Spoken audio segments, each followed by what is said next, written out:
Selamat datang di webinar Ngobrol Bareng Medalis Emas OSN yang diselenggarakan oleh Haro Education. Sebelumnya kenalin dulu nih, karena tak kenal maka tak sayang ya. Nama saya Muhammad Zaki Amir, mahasiswa Ilmu Ekonomi Universitas Indonesia Angkatan 2023. Dan insya Allah saya akan menjadi moderator dalam acara yang inspiratif ini. Nah, teman-teman, Bapak dan Ibu, hari ini kita berkesempatan untuk mendengarkan kisah perjalanan dan tips sukses dari Kak Arkan. Mungkin teman-teman atau Bapak Ibu belum tahu nih, Kak Arkan itu siapa sih? Maka dari itu, acara ini akan menelisik lebih dalam Kak Arkan Faruqi. Beliau telah memperoleh medalis emas OSN dan ONMIPA Kimia yang juga merupakan mahasiswa kimia di ITB. Selain sesi sharing ini, kita juga akan mendapatkan informasi penting mengenai program pelatihan intensif OSNK 2025, diikuti dengan sesi tanya jawab.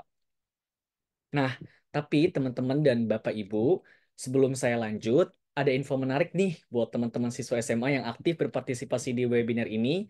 Haro Education sudah menyiapkan dua hadiah e-money, masing-masing senilai XXX. Biar penasaran ya, untuk dua pemenang aja. Hadiah pertama akan diberikan kepada penanya terbaik, jadi pastiin teman-teman mengajukan pertanyaan yang menarik dan berbobot di sesi tanya jawab nanti. Nah, itu hadiah pertama. Kalau hadiah kedua adalah untuk Instagram Story yang paling keren. Unggah suasana seru selama webinar ini ke Instagram Story dan jangan lupa tag @haro education. Nanti teman-teman Haro boleh banget nih dikasih tahu tag Haro Education di kolom komentar. Nah, bukan cuma dapat ilmu dari Kak Akran aja, tapi kita juga punya kesempatan buat dapetin hadiah imani. Jadi yuk teman-teman tunjukin antusiasme teman-teman dan eh, peserta sekalian untuk di acara kali ini. Baik, mari kita ke acara inti hari ini, yaitu sharing session dengan Kak Arkan Faruqi.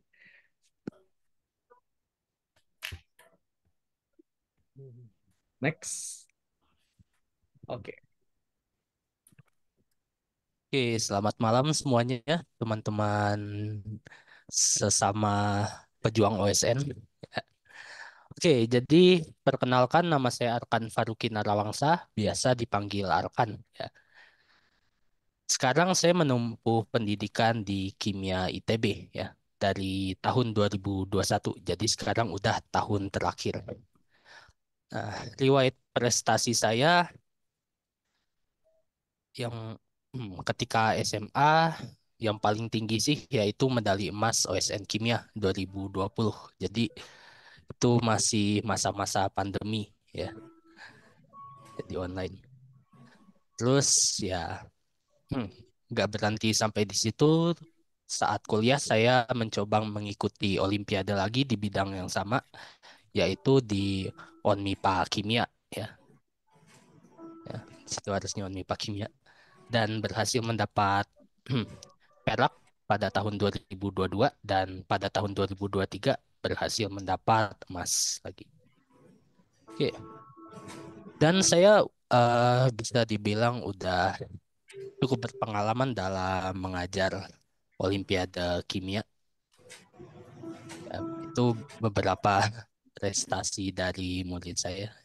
Sebenarnya ada beberapa lagi, tapi ya nggak saya catat satu-satu. Oke,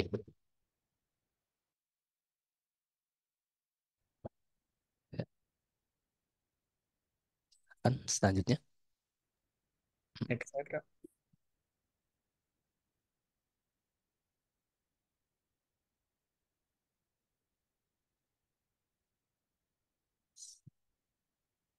Oke,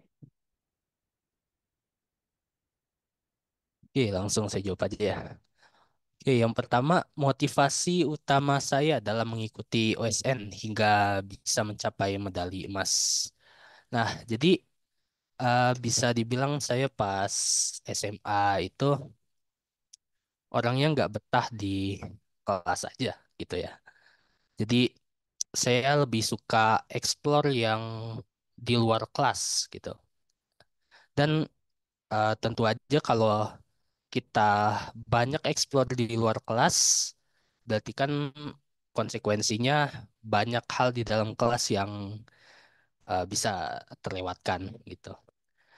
Nah, untuk kompensasi dari konsekuensi itu, jadi ya saya harus mendapat sesuatu dong dari pengorbanan yang saya lakukan. Nah, jadi kebetulan saat itu saya suka dengan mata pelajaran kimia. Jadi tentu saja saya ikut OSN bidang kimia gitu ya. Dan tentu saja hmm, mengincar medalis dulu sebenarnya ya gitu. Nah, saya asalnya dari Provinsi Lampung ya, dan bisa dibilang Provinsi Lampung dalam hmm, OSN itu nggak sehebat provinsi-provinsi yang punya pelatihan daerah seperti Jawa Barat, Jawa Timur, DKI Jakarta. Nah, jadi motivasi tambahan untuk saya mendapat medali emas itu adalah ya eh, kalau awalnya kita bukan siapa-siapa terus mendapat sesuatu yang sangat besar itu kan keren gitu kan. Ya, jadi biar kelihatan keren gitu ya awalnya. Oke, dan seiring berjalan waktu ya nggak sekadar itu aja. Makin lama saya merasa wah ilmu kimia ini sangat banyak gitu. Ya. Dan kalau hmm, paham di situ ada kepuasan tersendiri gitu. Nah, jadi ya berusaha untuk memahami ilmu kimia dan akhirnya makin lama eh, orientasi saya agak berubah. Jadi yang awalnya cuma untuk keren-keren aja, sekarang eh, mencapai medali itu sebagai pembuktian kalau saya eh, sudah paham terkait ilmu kimia tersebut gitu. Ya. Oke, selanjutnya. Oke, baik. Terima kasih Kak, karena Kak Arkan udah jelasin nih motivasi utama Kak Arkan yang tadi awalnya dari keren-kerenan doang, tapi ternyata sekarang udah menseriusinya.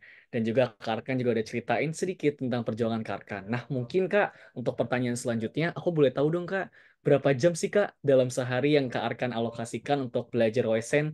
Dan kira-kira gimana ya cara nyeimbanginya? Karena kan udah ada tugas sekolah, juga mungkin Kakak ada tugas panitia dan lain-lainnya. Boleh Kak dijawab? Oke. Ah, hmm. Kalau OSN itu saya belajarnya tergantung hmm, itu lagi dekat kompetisinya atau tidak. Nah, jadi kalau masih jauh dari waktu kompetisinya, tentu saja saya prioritaskan tugas sekolah dan sebagainya, ya, yang lebih dekat jangka waktunya. Nah, tentu saja tetap tiap hari itu setidaknya 30 menit sampai 1 jam untuk baca-baca, ya, minimal-minimal. Tapi seringkali lagi baca materi yang menarik itu mungkin bisa kelewatan gitu. Mungkin 2 jam atau 3 jam. Nah, kalau udah dekat-dekat OSN, ya OSN, KOSNP, OSN itu, biasa sekolah itu memberikan dispensasi ya. Jadi bisa belajar bahkan full seharian untuk belajar materi OSN tersebut gitu. Ya, biasanya Hamin 2 minggu baru mulai full dispen itu. Jadi udah nggak di kelas lagi, udah full di perpustakaan begitu. Oke, mungkin yang tadi awalnya per harinya cuma setengah jam, terus ketika mendekati Hamin 2 minggu OSN jadi seharian full ya Kak ya.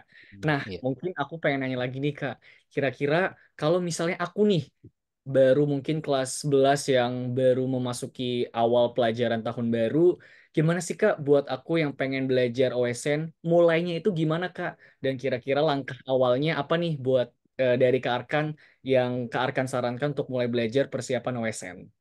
Oke.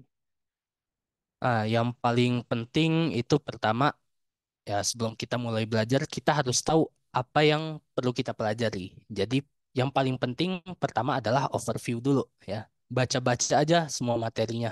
Walaupun belum ngerti, baca-baca aja dulu. Nah, setelah tahu apa aja materinya nih, nah baru kita runut satu-satu dari yang paling dasar gitu. Misal kalau untuk kimia biasanya kita bakal belajar materi SMA dulu. Jadi dari tahun pertama sampai tahun ketiga itu kita habiskan dulu. Tuh, baru setelah itu kita belajar yang lebih advance. Ya, mungkin seperti itu juga rata-rata untuk yang lain. Misal kalau fisika, ya kita belajar terkait ya hukum-hukum Newton dulu dari hmm, tahun pertama sampai tahun ketiga.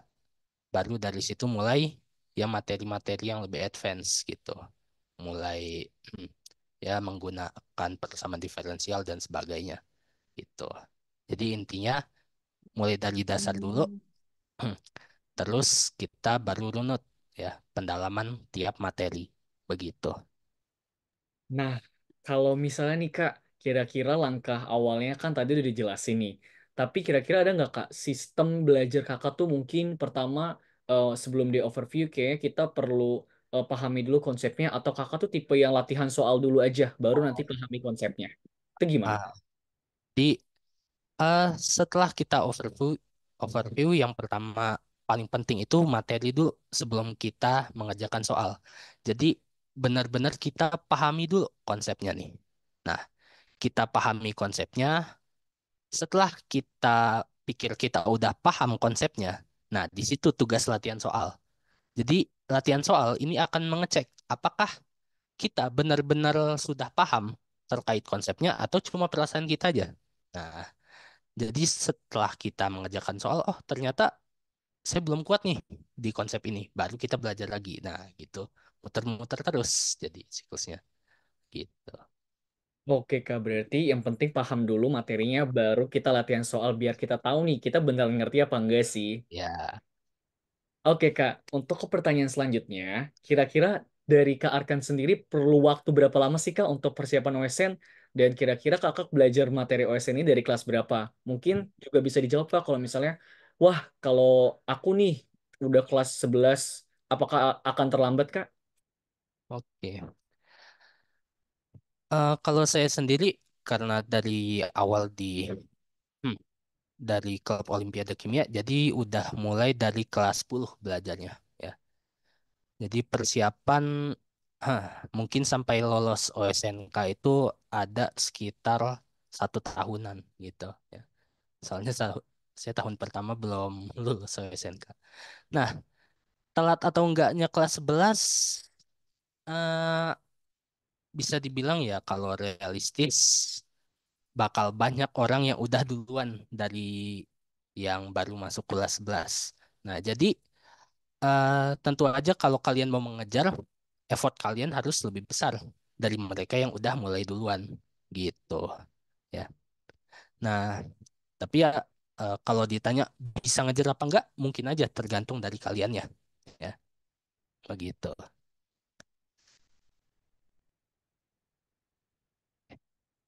Ya. Oke Kak, nah untuk pertanyaan selanjutnya nih Kak, mungkin boleh spill nggak Kak, kira-kira tantangan terbesar apa sih yang Kakak hadapi selama ngikuti proses persiapan OSN? Dan kira-kira bagaimana cara ngatasinnya Kak? Oke. Yang sebenarnya kan saya dua kali ikut OSN ya. Yang tahun pertama sebenarnya tantangan terbesar itu karena saya males ngerjain soal ya. Jadi kalau pas tahun pertama itu saya pikir, oh paham materi aja udah cukup. Habis itu ngerjain soal kalau udah paham materi ya udah eh, ya tinggal kerja-kerjakan aja gitu.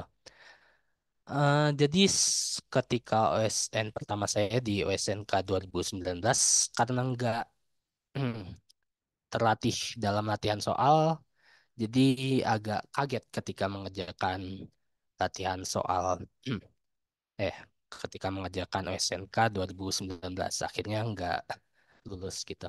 Nah, di tahun kedua tentu aja belajar dari kesalahan, jadinya banyak latihan-latihan soal gitu. Nah, seiring banyak latihan soal itu, saya jadi tersadar gitu, ternyata banyak konsep yang nggak saya pahami. Nah, kendala tahun kedua saya di situ. Ternyata banyak nih konsep-konsep rumit. Saya jadi harus baca-baca ulang terus. Nah, terus ya kalau baca-baca sendiri dan kita hmm, nggak punya dasar yang kuat, itu mungkin agak susah gitu. Jadi kalau bisa cari temen yang udah paham gitu ya. Jadi kita belajar bareng gitu, belajar sama dia sehingga kita ikut paham juga gitu ya. Oke Kak, mungkin follow up question ya Kak. Kira-kira buat dapetin temen yang sevisi atau alias temen yang kira-kira pengen berjuang di OSN itu, ada nggak Kak tipsnya gitu? Wah, ada nih. Oke, jadi sekarang sosial media udah sangat pesat ya. Di ada banyak bimbel-bimbel online gitu, terus TO-TO online yang biasa kalau kita daftar itu kita dimasukin ke grup nih, ke grup yang isinya ya macam-macam orang dari berbagai provinsi. Nah, disitulah kita bisa dapat circle pertemanan nih, sama-sama pejuang OSN gitu. Oke, mungkin salah satunya juga dalam webinar kali ini teman-teman juga bisa ngeliat nih, misalnya Kak Ilham dari informatika, terus juga ada Kak Liala dari kimia, Kak Dewi Laila dari fisika. Ini juga bisa ngeliat nih, saling satu sama lain untuk melihat bahwasannya, wah kita ini sama-sama pejuang OSN nih. Nah, untuk pertanyaan selanjutnya nih Kak, kira-kira setelah Kakak menghadapi lika-liku dari persiapan OSN ini dan alhamdulillah Kakak mendapatkan medalis OSN, dan mungkin boleh di-spill nggak Kak, manfaat yang didapat oleh medalis OSN gitu Kak? Oke. Nah, mendalis OSN itu ya pertama ketika kita mendapatkan medalinya, tentu saja ya kita dapat ada duitnya, tentu saja ya. Kalau saya dulu medali emas OSN itu dapat duit 10 juta ya. Sekarang kabarnya udah naik sampai 25 juta ya. Cukup tinggi kenaikannya, 250%. Oke, selanjutnya setelah kita mendapat medali, ada banyak nih tawaran-tawaran beasiswa, tawaran-tawaran masuk univ gitu. Misal kalau medalis OSN itu kalau dari UI itu ada jalur khusus untuk medalis OSN dapat ke bidang eh ke jurusan yang sesuai bidangnya gitu. Terus ada dari beberapa universitas swasta memberikan beasiswa juga seperti dari BINUS sama Telkom ya. Saya dulu dapat dari situ 100% beasiswa. Terus kalian juga bisa dapat beasiswa dari pemerintah. Nah, ini beasiswanya baru dibentuk bener-bener pas saya lulus dulu, yaitu beasiswa pendidikan Indonesia ya. Nah, untuk anak OSN kita dikasih beasiswa Indonesia Maju ya. Harus daftar ya, bukan langsung dikasih gitu. Nah, kalau kita punya medali OSN itu bakal sangat mudah beasiswa Indonesia Maju itu. Jadi bisa dibilang kayak semua seleksi seleksi itu cuma formalitas saja. Kalian udah punya medali OSN, ya udah sebenarnya itu langsung masuk aja. Tinggal ikuti aja prosedur-prosedur seperti ya tes berkas sama tes interviewnya ya. Cuma untuk formalitas. Selanjutnya, hmm, kalau dari segi ilmu yang kita udah dapatkan, itu benar-benar berguna untuk melewati kuliah. Ya. Jadi saya dari materi OSN itu ketika TPB melihat materi kimia TPB itu bisa dibilang sangat mudah gitu. Materi-materi OSNK yang udah ya kita sangat jago lah mengerjakannya kayak gitu. Dan bukan cuma yang sesuai bidang kita aja ya. Karena skill analisis kita udah maju nih, kita mempelajari pelajaran yang banyak analisisnya kayak matematika dan fisika itu juga mudah. Itu bahkan padahal itu bukan bidang kita gitu. Tapi karena analisis kita udah bagus, jadi mudah juga seperti itu. Ya. Oke Kak, aku izin follow up nih Kak. Jadi apa yang dibilang Kak Arkan terkait yang Universitas Indonesia itu memang ada jalur untuk penerimaan yang medalis OSN. Karena teman-temanku juga banyak nih yang dari medalis OSN. Contohnya dia pernah mendapatkan medalis OSN di bidang ekonomi karena aku jurusan ilmu ekonomi di FEB UI dan mereka itu benar banget terkait dengan poin 3 yang Kak Arkan sampaikan. Mereka tuh cukup overpower gitu loh dibandingkan yang lain gitu. Step one ahead lah istilahnya. Jadi ketika orang-orang itu mungkin belajar dari dosen, tapi dia tuh sebelum dosen datang udah ngerti aja gitu kalau untuk medalis OSN. Biasanya malah ada yang ngajarin dosennya gitu Kak. Biasanya sih gitu Kak. Oke, mungkin ke pertanyaan selanjutnya. Eh, Kenapa sih Kak kira-kira Kak Arkan ini memilih untuk menjadi pengajar di Haro Education Kak? Oke, jadi kenapa saya memilih jadi pengajar di Haro itu hmm, pertama ya Haro ini eh, bisa dibilang lembaga yang bagus lah, startup yang bisa dibilang keren. Kemarin dapat penghargaan ya, pas itu. Ya. Terus eh, banyak melakukan ya kerjasama di mana-mana gitu. Dan pertama kali saya ngajar itu kebetulan di Bandung ya. Jadi banyak juga mereka kerjasama gitu di Bandung, sehingga ya lebih mudah gitu ya saya mengajarnya karena ya saya di Bandung dan ngajar offline itu lebih enak daripada ngajar online sebenarnya ya. Kita bisa tahu muka siswanya gimana dan sebagainya. Terus hmm, ya bisa dibilang kepengurusannya bagus, manajemennya bagus, dan komunikasinya juga bagus gitu. Jadi seperti itu. Terus kalau ya kemudian bisa dibilang saya suka desainnya ya. Desain-desain di sosial medianya bagus-bagus juga, keren.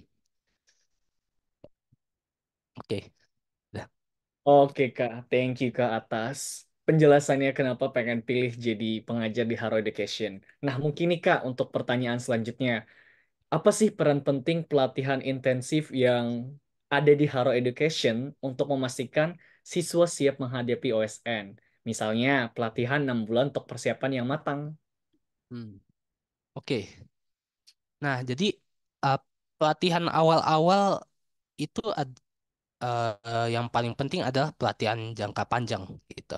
Jadi kita statusnya belum banyak paham terkait materinya. Nah, maka perlu pelatihan jangka panjang itu seperti ini. Jadi kita per minggu itu paling cuma 1 sampai 2 pertemuan gitu. Nah, jarak antar pelatihan itu kita gunakan untuk pelatihan mandiri ya. Jadi karena kita belum punya dasar nih, mungkin kita agak lama memahami suatu hal gitu. Jadi pelatihan eh, 2 jam di hari Minggu, terus kita dari Senin sampai Minggu lagi kita sambil mikir gitu. Set, oke, paham. Terus lanjut materi selanjutnya begitu terus ya sampai akhirnya benar-benar paham gitu. Jadi secara perlahan tapi pasti gitu kita memahami. Nah, baru dekat-dekat OSNK. Nah, itu yang kita perlu insentif gitu ya. Jadi ah, yang pelatihan 6 bulan itu kita padatkan ya sehingga ya bisa dibilang jadi review mungkin sama tambahan materi-materi yang lebih advance dengan ya status kita karena udah pelatihan jangka panjang tadi kita udah punya dasar yang kuat untuk melakukan ya pelatihan yang lebih intensif gitu. Oke, makasih Kak atas jawabannya. Nah, mungkin teman-teman bertanya, 6 bulan itu memang agak sedikit lama sih teman-teman. Tapi kalau kita lihat perjuangannya Kak Arkan yang di kelas 10 pun masih harus mencoba lagi di tahun depan untuk mendapatkan medalis, itu diruntut dalam waktu 6 bulan nih kalau di Haro. Jadi bagaimana seberapa besar untungnya loh kalau misalnya teman-teman ngikutin 6 bulan di Haro. Nah, Kak, untuk pertanyaan selanjutnya, kira-kira bagaimana sih Kak metode pengajaran Kak Arkan nih di Haro selama 6 bulan nih untuk membantu siswa memahami materi yang sulit? Oke. Nah, kalau metode saya sendiri, eh nggak, ya antara ini memang saya yang bikin atau mungkin ada namanya gitu. Jadi kalau metode yang saya buat sendiri itu metode yang benar-benar pendekatan individu ya. Jadi saya melihat masing-masing individu ini pola belajarnya gimana, pemahamannya gimana. Jadi kan setiap orang itu nggak sama metode belajarnya. Ya, jadi memang perlu pendekatan individual gitu. Nah, ketika materi nanti saya bakal menjelaskan secara konsepnya gitu. Nah, jadi bukan sekadar saya memberitahu aja, tapi saya menjelaskan gimana konsepnya bisa seperti ini gitu. Karena di OSN kita itu perlu berpikir kritis gitu. Nggak seperti di SMA yang cuma ya mengerjakan sesuai arahan aja. Ya, kita harus bisa menganalisis soal gitu. Perlu pemikiran yang kritis. Nah, jadi saya bakal menjelaskan konsepnya bagaimana, terus saya coba kasih latihan soal. Nah, sambil latihan soal itu akan saya kasih clue. Jadi nggak akan saya langsung bahas total gitu. Tapi saya kasih clue-clue supaya murid terlatih untuk berpikir. Gimana nih dari soalnya kita dapat jawabannya gitu. Nah, baru setelah itu ya pembahasan sampai selesai gitu. Oke. Oke Kak, jadi kalau boleh kurangkum, nanti kira-kira metode pengajaran Kak Arkan untuk selama di Haro 6 bulan ke depan menemani siswa, itu dengan cara pertama nih, siswa bakal dikasih paham dulu lah materi dengan konsep-konsepnya. Kemudian yang kedua, diberikan latihan soal, tapi nanti Kak Arkan tuh nggak langsung nih ujuk-ujuk kasih jawabannya, tapi Kak Arkan bakal ngasih clue-cluenya dulu, supaya nanti siswa-siswa ini bakal terpancing dulu lah untuk mencari jawaban sendiri. Dan tapi Hmm. tenang aja, nanti bakal dibahas tuntas oleh Kak Arkan. Ya. Oke Kak, sekarang kita ke pertanyaan selanjutnya. Kak, gimana sih Kak cara Kakak mendampingi siswa hingga memperoleh medali OSN nanti Kak? Oke. Kalau cara saya mendampingi siswa, tentu pertama dengan live class itu, kemudian ah, saya bakal diundang ke grup siswanya nggak? Kalau ya bisa kita langsung diskusi di grup gitu. Jadi teman-teman bisa kalau ada pertanyaan itu langsung ke grup aja gitu. Jangan DM ya. Mungkin ada teman-teman lain yang juga butuh nih. Nah, jadi kita bahas bersama-sama gitu. Kalau masih OSNK kan saingan kita apa ya masih tersebar gitu, belum ketat ya. Jadi ngapain nyimpen ilmu sendiri-sendiri gitu. Kita berkembang dulu bareng-bareng gitu ya. Oke Kak, siap Kak. Terima kasih Kak atas jawabannya. Jadi kapan lagi kalau bukan di Haro, kalian nih sebagai siswa-siswa bisa satu grup langsung sama Kak Arkan. Udah gitu kalau misalnya ada tanya PR atau ada tanya soal-soal Olimpiade, bisa aja langsung foto di grup tersebut. Dan langsung nanya sama medalisnya langsung. Kalau Ya. bukan di Haro. Nah, kira-kira pertanyaan tadi itu menjadi pertanyaan terakhir dalam sesi talk show bersama Kak Arkan. Nah, sekarang teman-teman akan dilanjutkan nih dengan penjelasan mengenai program pelatihan intensif OSNK 2025 yang akan dijelaskan oleh Kak Mega dari Haro Education. Silakan Kak Mega.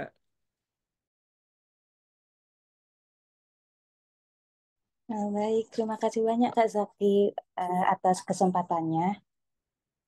Nah, mungkin saya izin share screen ya Kak ya. Siap, Kak.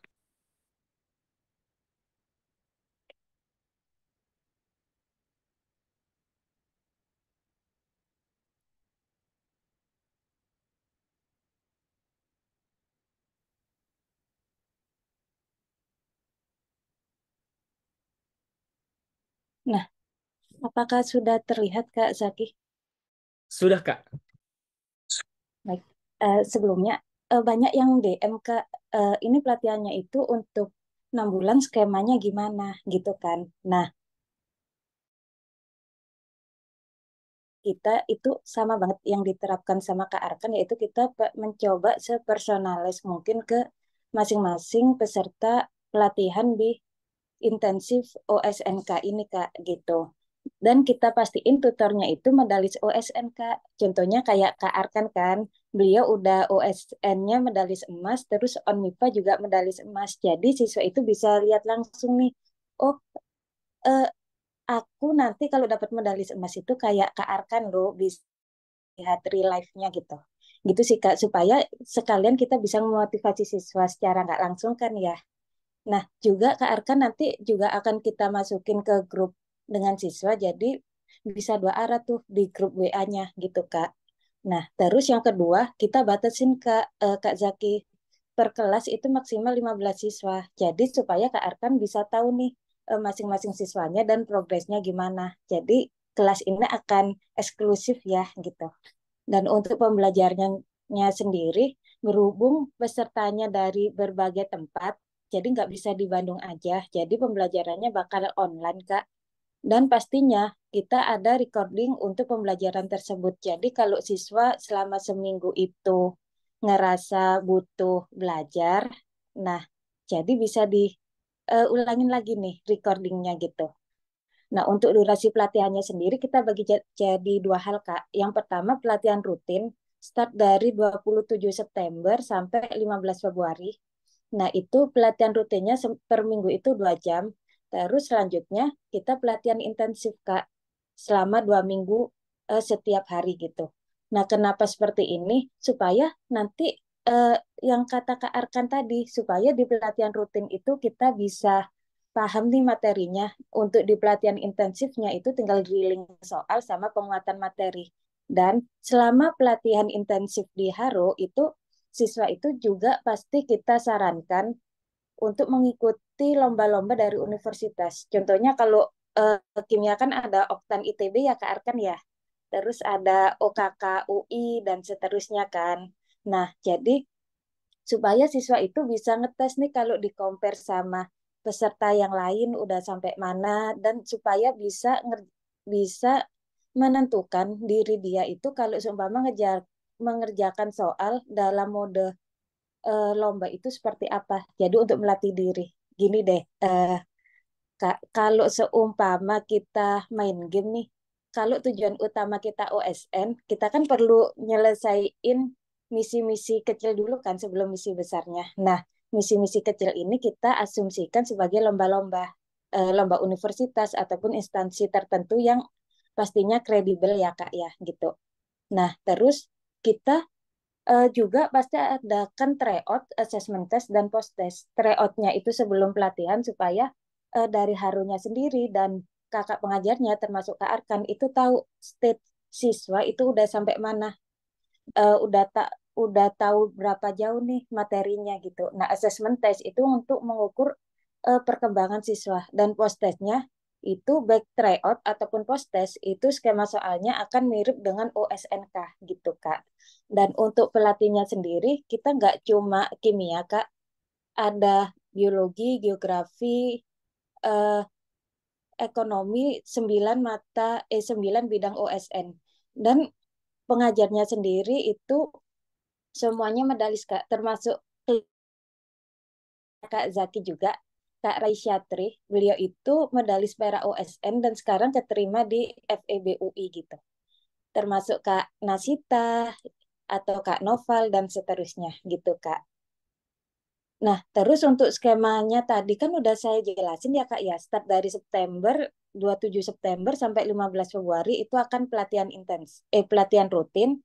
Setelah itu akan pelatihan intensif Kak gitu. Dan untuk biayanya sendiri, biaya yang tercantum itu udah untuk selama 6 bulan keberjalanan. Jadi biayanya cuma sekali aja Kak di depan gitu sih. Nah, untuk pelatihannya kan kita start tanggal eh, 27 Februari. Jadi sekarang tinggal 12 hari lagi nih Kak untuk memulai pelatihannya. Nah, kalau ada yang tertarik untuk ikut pelatihan ini, bisa hubungin aku ya di nomor yang tertera 0812 9180 8403 gitu. Insya Allah aku akan jawab semua pertanyaannya dan ya silakan bisa hubungin aku ya gitu. Terima kasih Kak Zaki. Oke, baik. Terima kasih Kak Mega atas penjelasannya. Jadi teman-teman yang ingin mengikuti program ini bisa aja langsung hubungi Kak Mega. Nomornya udah aku catat tuh di Zoom chat dan semoga teman-teman bisa mengikutinya dengan sangat baik. Oke, teman-teman yang hadir di Zoom pada saat ini, sekarang kita masuk ke sesi tanya jawab. Jadi teman-teman yang ingin bertanya langsung dengan Kak Arkan, bisa banget nih langsung raise hand atau kalau misalnya malu-malu boleh nih tulis di kolom chat.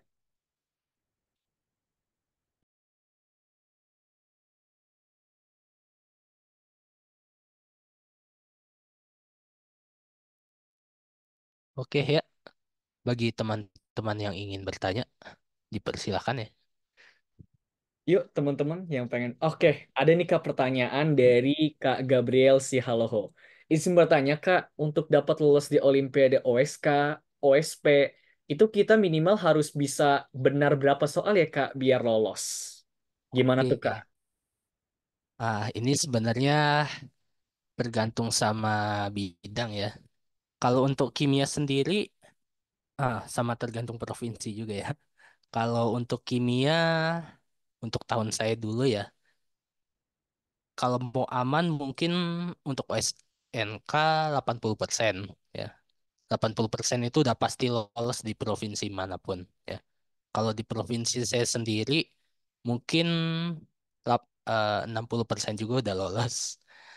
Kemudian untuk OSNP, nah OSNP ini aturannya seperti ini. Jadi kita bakal diambil perwakilan provinsi ya. Jadi peringkat satu tiap provinsi itu bakal diambil. Nah, kemudian bakal ada eh, ranking nasional. Nah, jadi ranking nasional ini bakal mengisi sisa kursi untuk OSN begitu.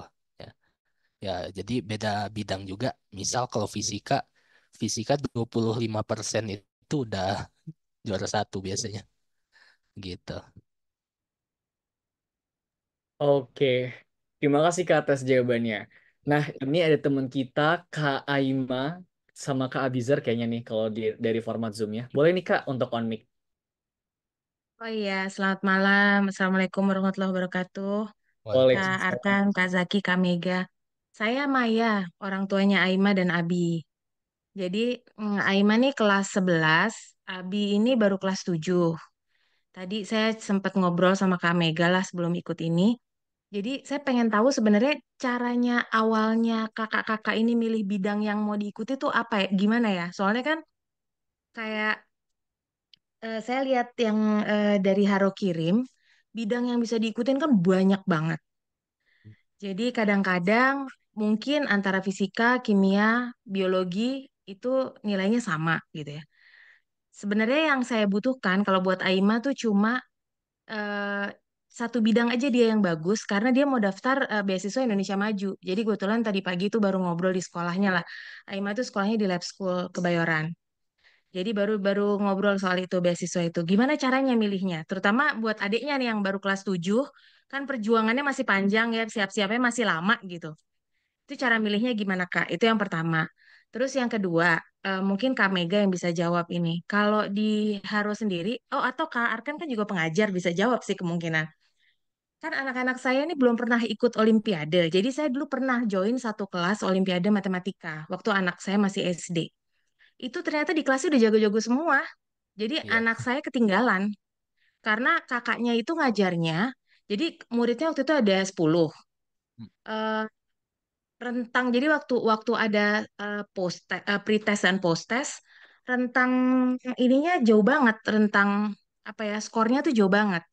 Dan saya pikir dengan adanya pretest seharusnya anak yang nilai pretestnya rendah tuh dipisahin gitu ya sama anak yang pretestnya tinggi karena kan udah jelas start kemampuannya beda gitu. Tapi ternyata enggak. Jadi frankly speaking, anak saya nggak dapat apa-apa dari kelas itu. Karena dia post testnya pun masih di bawah 50 nilainya. Jadi lebih dari setengahnya salah gitu. Itu gimana ya? Dua pertanyaan itu aja. Terima kasih.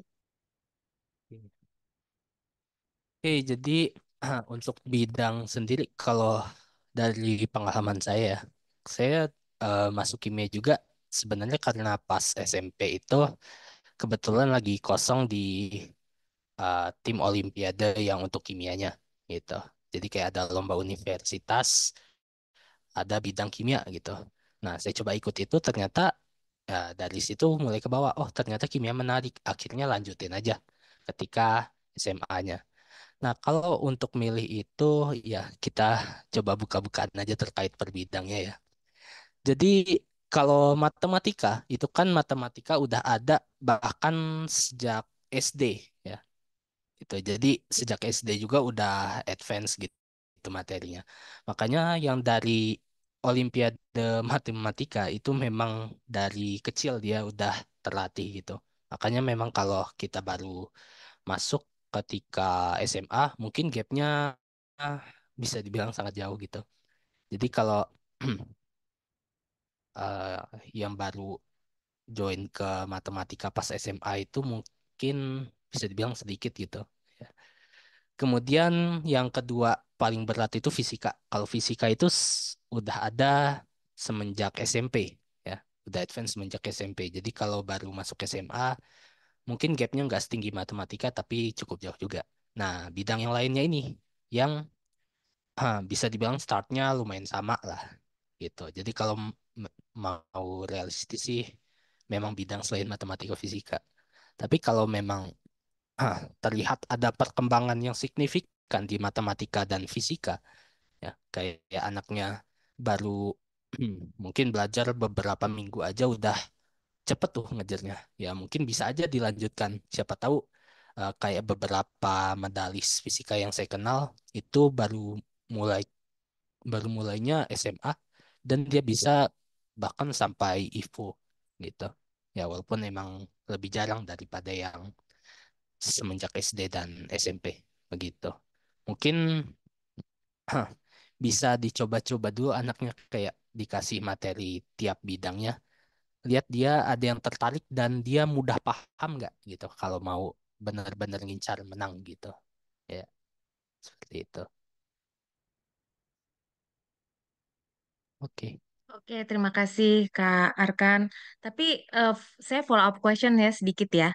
Jadi kalau di Haro, misalnya saya daftar untuk program ini, udah harus milih di awal nggak mau ikut programnya yang apa gitu. Kalau tadi Kak Arkan bilang mesti coba-coba kan berarti harus daftar beberapa kelas gitu. Oh, kalau itu memang harus sepertinya memang harus mandiri sih Bu. Kalau ini Haro mungkin udah memang yang udah jelas gitu mau di bidangnya yang mana begitu. Apa um, Kak Mega bisa dijawab? Baik, terima kasih banyak Bu Maya atas pertanyaannya. Saya izin menjawab dua hal tersebut ya Bu. Bagaimana kalau eh, Ananda gapnya terlalu jauh dengan siswa yang lain? Terus yang kedua, kalau masih coba-coba, kira-kira apakah harus daftar dari awal atau gimana gitu Bu? Nah, sebagai contoh untuk yang pertama, kalau kan siswa kita itu per kelas cuma 15 siswa Bu Maya. Jadi tutor pasti bisa tahu persiswanya seperti apa perkembangannya Ibu. Jadi kalau gapnya terlalu jauh, itu kita masih tetap satu kelas, nggak akan kita pisah supaya saling memotivasi Bu Maya satu sama lain. Tapi nanti siswanya kan yang makin jauh itu pasti perhatiannya lebih Bu gitu.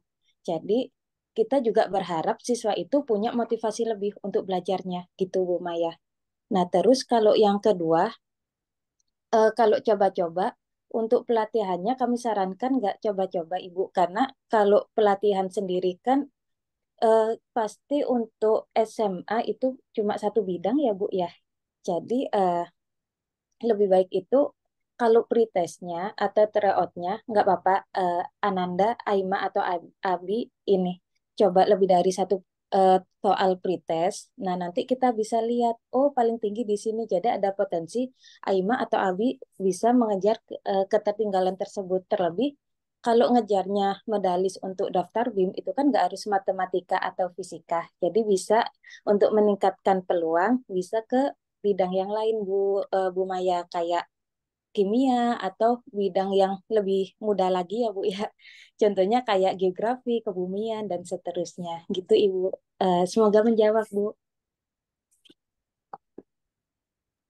Terima kasih Kak Mega. Tapi kalau Ya, anak saya jurusannya IPA, Aima tuh IPA, nggak apa-apa ya ikut OSN yang non IPA. baik Bu. Saya izin menjawab lagi Bu. Mungkin kalau Kak Arkan bisa nambahin nanti tolong ditambahin ya Kak ya. Eh, Salah satu teman kita namanya Amadeus Chandra. Beliau medali emas OSN ekonomi, terus International Economic Olympiadnya juga emas. Nah, beliau SMA-nya IPA Bu Maya. Beliau SMA IPA di Karisma Bangsa. Dan kebanyakan emang yang ikut OSN itu anak IPA semua Bu, baik geografi, kebumian ataupun ekonomi gitu. Oh iya, baik. Terima kasih banyak Kak Mega, Kak Arkan, Kak Zaki. Cukup, Ya, terima kasih. Bu. Baik, terima kasih Ibu atas pertanyaannya. Nah, mungkin ini ada yang nanya di chat nih dari Kak Syahrul terlebih dahulu nih. Kak, tipsnya dong biar bisa atur waktu buat main, buat belajar untuk sekolah, dan buat belajar untuk OSN. Gimana nih Kak Arkan untuk menjawabnya? Nah, oke, jadi sebenarnya ini tergantung waktunya juga gitu ya. Kalau kita lagi masa-masanya kayak banyak ujian sekolah, banyak tugas sekolah, tentu aja kita prioritasin untuk belajar, untuk sekolah gitu ya. Kemudian untuk belajar OSN dan mainnya, tentu ya tetap belajar OSN dan juga tetap main juga ya. Saya juga eh, sambil main juga pas belajar gitu. Jadi kan nggak ada batasan. Kita harus ketika belajar belajar aja terus. Mungkin kalau kita lagi capek nih, kita main aja bentar. Ya. Kalau saya dulu belajar di Purpose itu ada waktu istirahat main dulu sama teman, ngobrol macem-macem, ke kantin, makan bareng gitu. Nah, setelah main itu kita seger lagi nih. Nah, pas seger lagi, nah itu kita lanjut lagi belajar. Jadi jangan terlalu dipaksain, wah ini harus waktunya belajar, ini harus waktunya main gitu. Jadi kalau dipaksain gitu, malah kitanya sendiri yang jenuh kan. Ya, gitu. Ya walaupun nggak ada yang jenuh sih kalau untuk waktu main. Kalau untuk waktu belajar OSN mungkin ya sering aja jenuh gitu. Karena materinya cukup advance, mungkin jadi kita capek gitu. Ya, jadi ya seperti itu ngalir aja, tapi tetap ada prioritasnya gitu. Oke Kak, jadi kalau disimpulin ngalir aja atau fleksibel aja tapi tetap ada prioritasnya. Oke Kak, ini ada pertanyaan dari orang tua bernama Alida Putri. Kira-kira pertanyaan gini Kak, buku-buku referensi apa aja sih yang disarankan? Karena sangat banyak buku nih dijual di marketplace sehingga membingungkan dan juga soal OSN diupdate setiap tahun sehingga harus selalu catch up dan up to date. Gimana tuh Kak kira-kira jawabannya? Oke. Kalau buku-buku referensi mungkin tiap tutor itu bakal ngasih buku referensinya masing-masing ya. Kalau beli, kalau saya sarankan jangan sih. Saya dulu juga beli buku banyak akhirnya nggak dipakai. Jadi ketika nanti dikasih tahu sama tutor, ya, Duh, sebentar.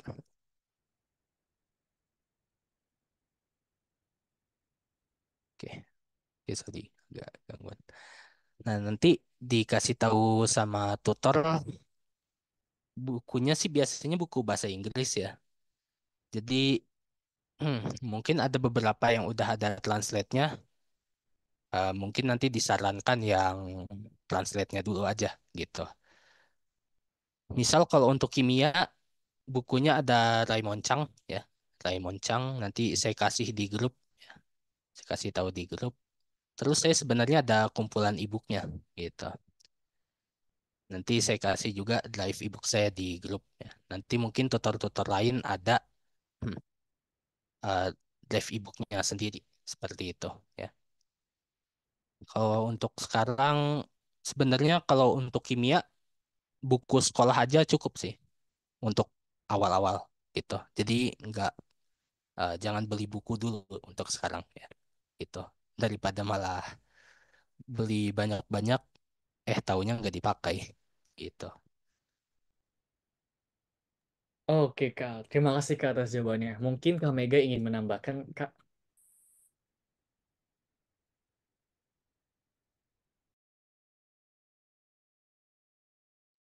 Nah, siap, Kak Zaki. Terima kasih, Kak. Mungkin saya ini Bu Alida, kita udah ngumpulin semua materi pun semua soal dari manajemen Haru untuk semua bidang Ibu. Baik dalam versi bahasa Indonesia ataupun bahasa Inggris pun kumpulan soal. Setelah kita pelajarin Bu Alida, ini baik untuk OSN ataupun SNBT ataupun tes-tes yang lain itu biasanya per tahun itu perbedaannya maksimal di 10%.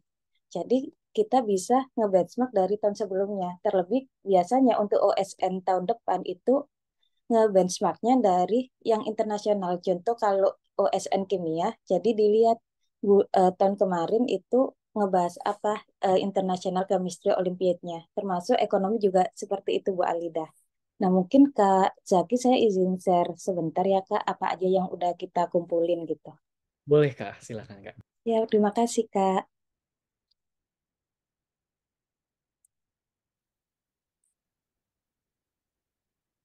Nah, seperti ini Bu Alida. Sebagai contoh, kita udah ngumpulin Olimpiade untuk SMA Kimia.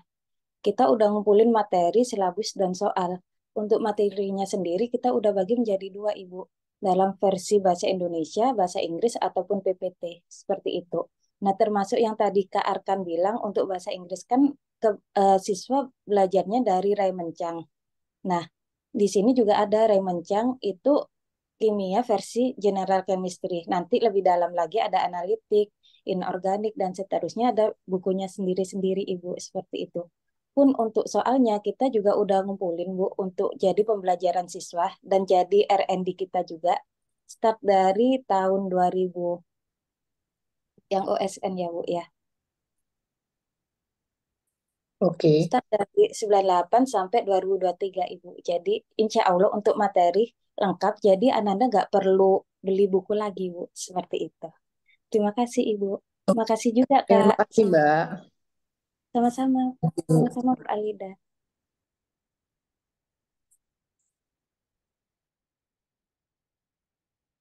Nah, ini ada pertanyaan lagi nih dari Kak Dewi Laila. Kalau di OSP, apakah ada praktikum atau hanya di OSN aja? Dan apakah semua bidang itu ada praktikum? Nah, mungkin Kak Arkan bisa menjawab, Kak. Oke, sorry nih videonya error ya. Oke, jadi saya jawab ya. Oke, jadi kalau untuk OSN ya, praktikum itu hanya ada di OSN ya, di OSP nggak ada. Jadi dari OSK sampai OSP itu masih full teori aja. Baru di OSN ada praktikumnya. Dan eh semua bidang kecuali matematika dan informatika ada praktikumnya ya. Karena ya matematika cuma ngerjain soal aja, informatika selalu sama ngoding. Kalau kimia bakal ada praktikum lab basah, fisika juga ada praktikumnya, biasa ngambil data gitu. Astronomi ada praktikumnya yaitu observasi dan analisis data. Geografi itu bisa banyak sih geografi. Ada 4 bagian praktikum. Biasanya mereka praktikumnya lapangan gitu. Kebumian juga sama praktikum lapangan. Ekonomi biasanya ada business case kalau nggak salah ya gitu. Kemudian apa lagi? Udah ya. Ya. Oh ya biologi. Biologi mirip-mirip sama kimia. Praktikum lab basah juga. Begitu. Oke, Kak. Terima kasih Kak atas jawabannya. Nah, mungkin ini ada pertanyaan yang tadinya sih sebenarnya udah dijawab ya. Dari pertanyaan dari Zidan, jadi mungkin Kak Arkan bisa jawab dengan singkat. Kira-kira gini Kak pertanyaannya. Kak Arkan dulu waktu dulu kelas 10 per hari bisa belajar OSN berapa jam Kak? Terus strategi Kakak buat di kelas 10 itu apakah? Oke, jadi kalau saya di kelas 10 itu kan baru join ya, baru join OSN. Jadi eh, per jamnya mungkin sehari itu ya 30 menit sampai 1 jam kalau biasanya ya. Kalau lagi nemuin hal yang menarik ya, materi yang menarik mungkin bisa sampai 2 jam, 3 jam. Kalau udah deket-deket OSNK bisa full seharian belajar gitu. Terus strateginya karena kita baru join gitu ya. Jadi strategi utamanya kita pahami materi dulu ya gitu. Nah, baru dekat-dekat OSNK kita banyak latihan soal begitu. Oke Kak, terima kasih Kak atas jawabannya. Nah, ini mungkin ada pertanyaan dari Kak Ilham Informatika 11. Kak, bagaimana cara meningkatkan kemampuan observasi dan analisis dalam proses menyelesaikan masalah soal Olimpiade? Nah, itu kira-kira gimana Kak? Kemampuan observasi dan analisis. Ini astronomi ya. Oke, analisis kalau analisis itu kita perbanyak variasi soal ya. Jadi jangan kebanyakan mengerjakan soal dengan bentuk yang sama. Ya. Tapi kita coba variasi-variasi soal gitu. Jadi setelah berhasil mencoba menyelesaikan suatu soal, kita cari soal lainnya yang bentuknya beda gitu. Jadi misal yang soal kita pertama udah straightforward, tinggal hitung aja. Soal selanjutnya kita coba yang gak straightforward. Misalnya eh, yang kalau di kimia itu ada proses-proses macam-macamnya gitu ya. Misal analisis kadar gitu. Analisis kadar biasanya nggak straightforward. Kita harus analisis satu persatu apa aja reaksi yang terjadi gitu. Terus dihasilkan apa aja gitu. Jadi fokus ke variasi soal. Oke, kalau observasi ini konteksnya observasi soal atau observasi astronomi ya. Kalau observasi soal mungkin maksudnya memahami soal, nah, sama aja dengan analisis. Kalau observasi itu kita ke kemampuan memahami soalnya, sama variasi soal diperbanyak. Analisis itu kita gimana cara mencari jawabannya, sama juga variasi soalnya diperbanyak. Nah, kalau observasi untuk konteks astronomi itu hafalan ya. Jadi eh, kalau teman saya biasanya dia bikin peta bintang gitu supaya lebih hafal karena kalau kita langsung melakukan itu kita bisa lebih cepat menghafalnya gitu, bukan sekadar baca-baca aja begitu. Oke Kak, terima kasih Kak atas jawabannya. Nah, mungkin ini ada pertanyaan terakhir dari Bu Maya. Mungkin Kak Arkan bisa jelaskan lebih komprehensif lagi, walaupun udah dijawab singkat oleh Kak Mega. Kira-kira kalau ikut bimbingan OSN di Haro, apakah nanti akan difasilitasi juga saat pendaftaran? Kira-kira gimana tuh Kak? Difasilitasi saat eh fasilitasinya dalam bentuk apa nih maksudnya? Mungkin maksudnya ketika kita mendaftar Haro, apakah nanti saat mendaftarkan OSN juga akan difasilitasi Kak? Gitu. Oh, Kira-kira gimana? Apakah Bu Maya bisa on mikrofon Kak? Bu? Ya, maksudnya dibantu mendaftar, Kak. Oh, Mendaftarkan saja. Tapi udah dijawab sama Kak Mega ya, ternyata lewat sekolah ya, memang harus lewat ya sekolah. lewat sekolah Bu. Karena oh, ya sebelum OSNK itu ada yang namanya OSNS biasanya. Itu jadi seleksi sekolah dulu untuk mencari kandidat yang akan dikirim ke OSNK begitu. Nah, itu tergantung sekolah masing-masingnya begitu. Kak, ini mungkin sebagai pertanyaan terakhir, Kak, yaitu dari Kak Gabriel Sihaloho. Izin bertanya Kak, menurut Kakak apakah kita fokus di OSK saja atau juga kita belajar OSP ya Kak? Karena yang saya tahu jangka waktu antara OSK dan OSP cukup dekat Kak. Padahal materi OSP dengan OSK jauh tingkat kesulitannya itu lebih jauh mungkin ya. Ceritain pengalamannya dong Kak mengenai perjalanan OSK ke OSP. Nah ini gimana Kak kira-kira sebagai pertanyaan terakhir nih? Tiap tahun itu sebenarnya beda-beda ya.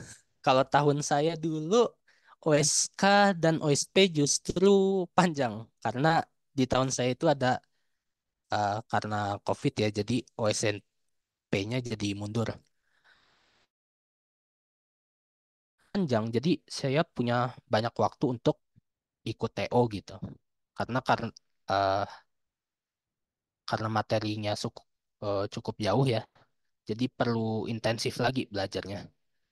Nah, kalau untuk kasus yang OSK dan OSNP-nya dekat seperti ini, hmm, OSNP itu linear dengan OSNK. Jadi eh, langsung aja belajar sampai OSNP. Tapi ingat, fokus dulu OSNK. Jadi yang lebih dasarnya itu pelajari dulu sampai benar-benar paham. Karena nanti di OSNP juga banyak keluar materi OSNK gitu.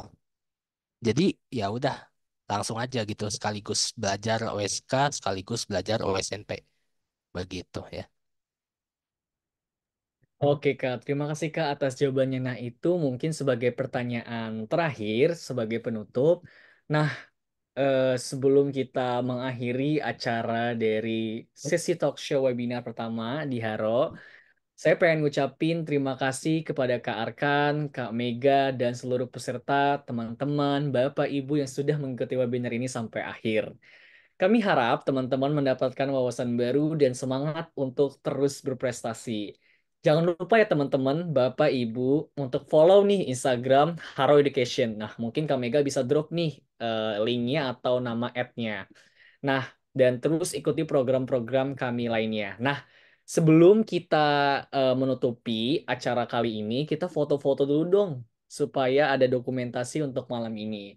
Mungkin baru yang belum on cam bisa on cam terlebih dahulu nih. Ntar ya aku copot spotlightnya terlebih dahulu. Oke, dari Kak Ilham, dari Kak Gabriel, dari Ibu Alida juga pengen on cam mungkin, atau Ibu Maya, kita foto-foto. Oke, kira-kira dari Kak Arkan bisa on cam nggak Kak? Ini kayaknya error. Nggak apa-apa saya gini aja Pak, Oke, siap Kak, nggak apa-apa. Oke, foto aja. siap. Oke, oke siap Bu Maya. Oke, saya hitung hitungan ketiga, nanti teman-teman siap untuk mengambil foto ya. Satu, dua, tiga. Oke, sekarang bergaya dong, bebas. Satu, dua, tiga. Nah, mungkin boleh nih teman-teman gaya satu supaya menjadi medalis nomor satu di Indonesia di setiap bidang-bidangnya masing-masing ya. Oke, satu, dua, tiga. Oke, siap. Foto terakhir sudah. Nah, teman-teman yang sudah join hari ini, jangan lupa untuk selalu berpartisipasi dalam webinar-webinar Haro di acara selanjutnya, karena kapan lagi teman-teman terhipersonalisasi loh. Teman-teman, pertanyaan teman-teman bisa dijawab oleh Kak Arkan, dan mungkin ada pembicara-pembicara lainnya di kemudian hari. Jadi teman-teman jangan lupa untuk mengikuti webinar-webinar selanjutnya yang diselenggarakan oleh Haro. Pantengin terus saja IG-nya Haro. Oke teman-teman, jadi segitu aja. Selamat malam dan sampai jumpa di acara Haro Education berikutnya. Terima kasih teman-teman, boleh leave. Terima kasih Bu Alida, terima kasih Bu Maya. Terima kasih teman-teman, boleh leave ya.